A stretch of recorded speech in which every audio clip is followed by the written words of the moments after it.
শ্রীলঙ্কায় পৌঁছালো শুভমন গিলের ভারত। 15 আগস্ট থেকে শুরু হচ্ছে মহারণ। ভারতীয় ক্রিকেট দল শুভমন গিলের নেতৃত্বে 2 ম্যাচের টেস্ট সিরিজ খেলতে শ্রীলঙ্কায় পৌঁছে গিয়েছে।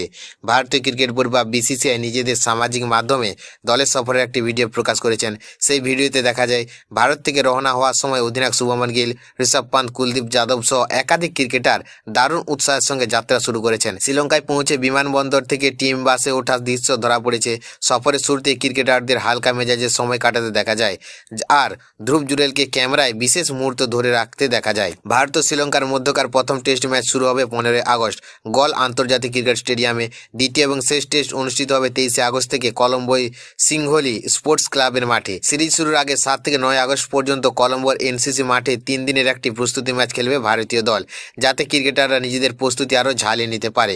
তবে সিরিজ শুরুর আগে বড় ধাক্কা খেয়েছে ভারত। চোট থেকে পুরোপুরি সেরে না ওঠায় তারকা পেসার জাসপ্রীত বুমরাহ সিরিজ থেকে ছিটকে গিয়েছেন। তার পরিবর্তে প্রথমবার মতো টেস্ট দলের সুযোগ পেয়েছেন জম্মু কাশ্মীরের তরুণ পেসার আকিব নবী। ঘরোয়া ক্রিকেটের ধারাবাহিক ভালো পারফরমেন্সের পুরস্কার হিসেবে এবার আন্তর্জাতিক মঞ্চে নিজেকে প্রমাণ করার বড় সুযোগ পেলেন তিনি। এখন দেখার বিষয়, শুভমন গিলের নেতৃত্বে ভারত শ্রীলঙ্কার মাটিতে টেস্ট সিরিজ জিততে নতুন সাফল্যের ইতিহাস গড়তে পারে কিনা।